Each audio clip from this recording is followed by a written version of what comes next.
Last பார்ட்ல நம்ம ஹீரோயினிக்கு புருஷன்காரன் பழசெல்லாம் மறந்த மாரி நடிக்கிறானோ அப்படிங்கிற மாரி ஒரு சந்தேகம் வருது. அதனால இந்த சந்தேகத்த அவன்கிட்டயே கேட்டு கிளியர் பண்ணிப்போம் அப்படின்னு சொல்லிட்டு அவனோட ரூமுக்கு போறா. அங்க போனா நம்ம ஹீரோ அதுக்கு முன்னாடியே வந்து அவனோட வாலெட்ட தேடிட்டு இருக்கான். உடனே இவளும் என்ன பண்றீங்க நீங்க அப்படின்னு சொல்லிட்டு கேட்டா, நான் இவனோட வாலெட்ட தேடுறேன் அப்படிங்கிற மாரி சொல்லிட்டு அங்க இருக்கிற எல்லா இடத்துலயும் தேடிட்டு இருக்கான். அப்ப நம்ம ஹீரோயினி ஒரு விஷயத்த யோசிச்சு பாக்குறா. பேக்ல என்னன்னா 2 பேரும் கார்ல உட்கார்ந்து இருக்கும்போது திடீர்னு பொண்டாட்டிட்ட கேட்கறான், இன்னைக்கு என்ன டேட்டு அப்படின்னு சொல்லிட்டு. மார்ச் 1 அப்படின்னு சொல்றா. March 1 oh shit! நான் எப்படி இந்த விஷயத்த மறந்தேன்? இங்க பாரு ஜான்வி, நான் இன்னைக்கு 2 விஷயத்த மறந்துட்டேன். நான் என்னோட வாழ்க்கையில இந்த மாரி நான் மறந்ததே கிடையாது. ஆனா இன்னைக்கு எப்படி மறந்தேனே தெரியல. ஃபர்ஸ்ட்டு நான் சேவ் பண்ண மறந்துட்டேன். 2வது உன்னோட ஃபோட்டோவ நான் சேஞ்ச் பண்ண மறந்துட்டேன் அப்படிங்கிற மாரி சொல்லிட்டு இருக்கான். என்னது அப்படிங்கிற மாரி முழிச்சுட்டு இருக்கா. பார்த்தா அந்த காருக்குள்ள நெறைய ஃபோட்டோ நம்ம ஹீரோயினோட வச்சிருப்பான் போல. அது எல்லாத்தையும் ஒவ்வொரு மந்த்துக்கு ஒவ்வொரு ஃபோட்டோ அப்படின்னு சொல்லிட்டு வாலெட்ல மாத்திக்கிட்டே இருப்பான் போல.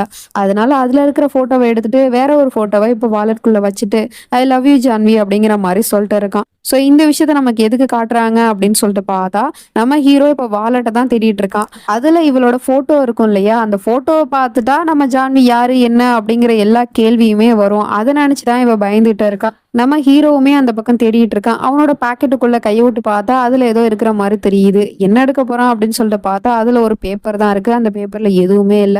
பர்ஸ் கிடைக்கல அப்படிங்கிற மாரி சொல்லிடுறான். அதுக்கப்புறமா தான் இவளுக்கு நிம்மதியாவே இருக்கு.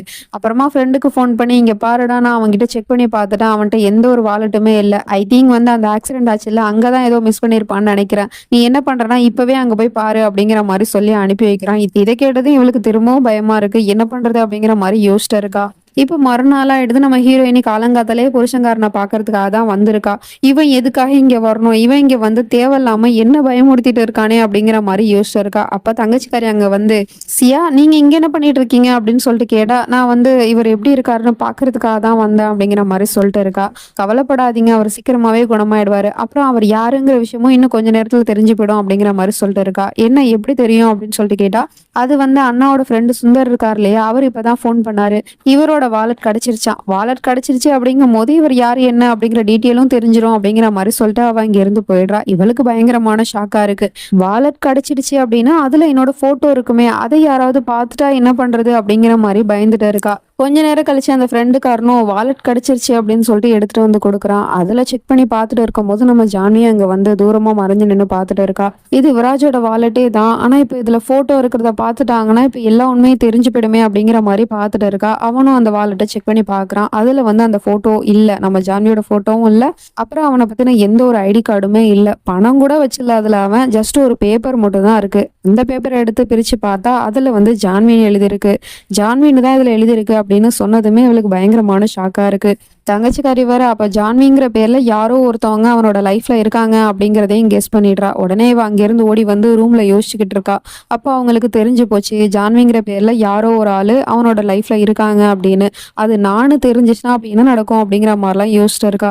சரி, இந்த கிறிஷ் எங்க போனா? அவனை நான் காலையில இருந்தே பார்க்கலையே அப்படின்னு சொல்லிட்டு தேடிட்டு இருக்கா. வீடு ஃபுல்லா தேடியுமே அவன் எங்கேயுமே கிடைக்கல. அதுக்கப்புறமா அங்க இருக்கிற வேலைக்கார பொண்ணுகிட்ட போய் கேட்டா, அவ வந்து இந்த மாதிரி கெஸ்ட் ரூம்ல ஒரு பேஷண்ட் இருக்காங்கல்ல, அங்கதான் நின்னா அப்படிங்கிற மாதிரி சொன்னது. இவ உடனே பயந்துகிட்டு அங்க ஓடி போறா. அங்க போய் பார்த்தா அந்த பையன் அங்கதான் நிக்கிறான். "நீ இங்கதான் இருக்கியா கிரிஷ்? வா போலாம்" அப்படின்னு சொல்லிட்டு கூப்பிட்டா, அந்த பையனும் அங்க உட்கார்ந்து இருக்கான். அவன் நம்ம ஜான்வியை பார்த்து அப்படியே முறைச்சுக்கிட்டே இருக்கான். இவளும் அவனை பயத்தோட பார்த்துட்டு இருந்தா. அவன் பதிலுக்கு, "நான் யாரு? என்னோட பேர் என்னன்னு உனக்கு தெரியுமா? அப்புறம் நான் இங்க எப்படி வந்தேன்? இது யாரு வீடு?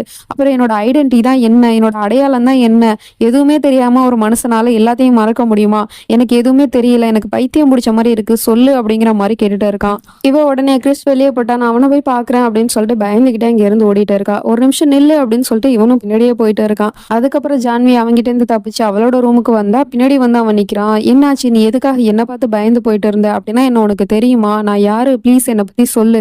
என் பேர் என்ன? என்னோட வீடு எங்க இருக்கு? அப்புறம் இந்த வீடு யாரோடது? நான் எப்படி இங்க வந்தேன்? அப்புறம் எனக்கு ஆக்சிடென்ட் ஆச்சுன்னு சொன்னாங்களே, அப்ப என்கிட்ட ஏதாவது ஒரு ஐடென்டிட்டி இருக்கும் தானே? எந்த ஐடென்டிட்டியுமே இல்லாம ஒரு மனுஷனால எப்படி இருக்க முடியும்? என்னோட பேரு தான் என்ன? சொல்லு சொல்லுன்னு" சொல்லிட்டு அவளை புடிச்சு கேட்டுட்டு இருக்கான். அவளுக்கு என்ன பதில் சொல்றதுனே தெரியாம முழிச்சிட்டு இருக்கா. இவனுமே ஃபோர்ஸ் பண்ணி சொல்லு சொல்லுன்னு கேட்டுட்டு இருக்கான். அப்ப கரெக்டா அந்த இடத்துக்கு ஹீரோ வந்துடுறான். இப்படி இவன் நம்ம ஹீரோயின் கிட்ட நடந்துட்டு இருக்கிறத பார்த்துட்டு, "என்ன பண்ற நீ? அவளை விடு" அப்படின்னு சொல்லிட்டு அவனை பிடிச்சி அந்த பக்கமா தள்ளி விட்டுறான். என்ன சத்தம்னு டாக்டர் பொண்ணு அங்க வந்துடுறா. அவ வந்து அவனை தூக்கி விட்டா. நம்ம ஹீரோயின் கிட்ட இவன் கேக்குறான், "என்னாச்சு? நீ நல்லா இருக்கல?" அப்படின்னு சொல்லிட்டு. "எனக்கு ஒரு பிரச்சனை இல்லை, நான் நல்லா தான் இருக்கேன். இவர் திடீர்னு வந்து என்கிட்ட நான் யாருன்னு கேட்டுட்டு இருக்காரு. நான் எந்த பதிலும் சொல்லல அப்படிங்கவுமே அவர் கோவப்பட்டு இந்த மாதிரி நடந்துக்கிட்டாரு. மத்தபடி எதுவும் இல்லை" அப்படிங்கிற மாதிரி சொன்னதும் அந்த டாக்டர் பொண்ணும், "சரி வாங்க, ரெஸ்ட் எடுத்தா சரியாயிடும்" அப்படின்னு சொல்லிட்டு அவனை கூட்டிட்டு போய் ரூம்ல படுக்க வச்சுட்டு அவன்கிட்ட எல்லாத்தையும் கேட்டுட்டு இருக்கா. ஒரு நிமிஷம் கண்ண மூடி நல்லா யோசிச்சு பாருங்க, நீங்க யாரு அப்படிங்கிறது தெரியும். ஒரு நிமிஷம் கண்ண மூடி நல்லா யோசிச்சு பாருங்க, நீங்க யாருன்னு யோசிச்சு பாருங்க, அப்புறம் நீங்க எங்க இருந்தீங்க, அப்புறம் உங்களுக்குன்னு யாரு இருக்கா அப்படின்னு எல்லாத்தையும் யோசிச்சு பாருங்க அப்படிங்கிற மாதிரி கேட்டுட்டு இருக்கா. அவனும் அந்த பக்கம் யோசிச்சுட்டு இருக்கும்போது நம்ம ஹீரோயினையும் மறைஞ்சு நின்று எல்லாத்தையும் பார்த்துட்டு இருக்கா.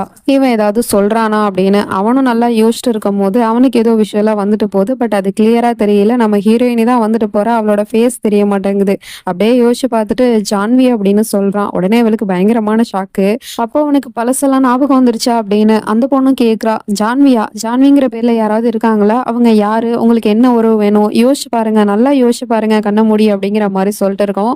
அவனும் யோசிச்சு பார்த்துட்டு எனக்கு எதுவுமே தெரியல, எனக்கு எதுவுமே புரியல.